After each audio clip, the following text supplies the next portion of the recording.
On ne parle jamais d'elle, mais elle a été à la tête d'un pays où un conflit dure depuis des décennies et où la gouvernance est presque impossible à gérer. Son nom, c'est Catherine Samba Panza, la première femme présidente de transition de la République centrafricaine. Mais avant de vous la présenter, générique.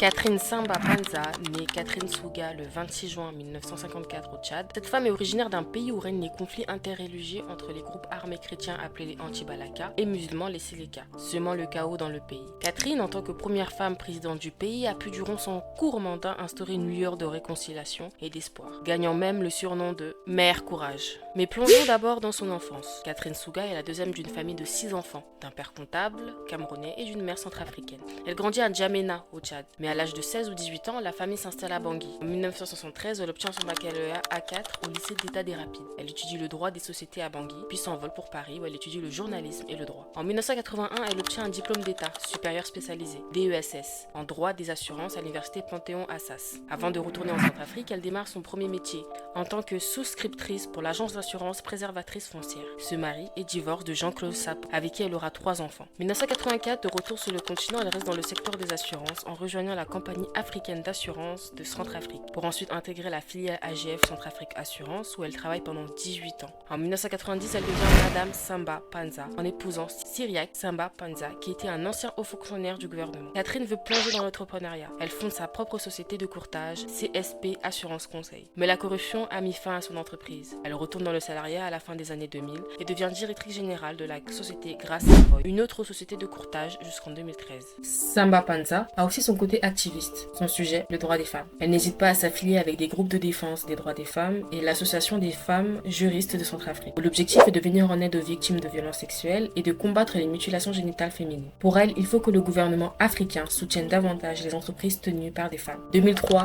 l'année de la politique. Elle entre dans le monde politique en tant que vice-présidente de la Commission nationale de réconciliation sous le putschiste François Bozizé. Par la suite, elle est choisie comme présidente du comité chargé de mettre en œuvre les recommandations de cette conférence. 2013, elle est maire de Bangui sous Michel Djoto-Dia. Ce qui la distingue, c'est sa neutralité. Malgré sa confession chrétienne, elle est acceptée par les Séléka et les Anti-Balaka. Alors que la Centrafrique est spectatrice d'un conflit sanglant, Djoto-Dia dissout la Séléka en septembre 2013 et démissionne en 2014. La mère courageuse, non méritée pour sa capacité à avoir maintenu la ville debout suite à la guerre civile, prend les devants et devient la première femme présidente du pays. Même si c'est par intérim, Samba Panza est déterminée à restaurer la sécurité et l'emploi, car pour elle, les personnes sans emploi ont plus de potentiel pour commettre des actes de violence. Elle veut ramener la paix, la stabilité, dynamiser l'économie et rétablir l'état de droit. Surnommée mère courageuse, elle a utilisé son instinct maternel pour favoriser la paix au détriment du leadership traditionnel. Sa nomination a d'ailleurs été applaudie par beaucoup, car elle représentait un changement positif. C'est en 2015 qu'elle voit sa popularité se dégrader. Elle nomme un premier ministre musulman, Mahamat Kamoun.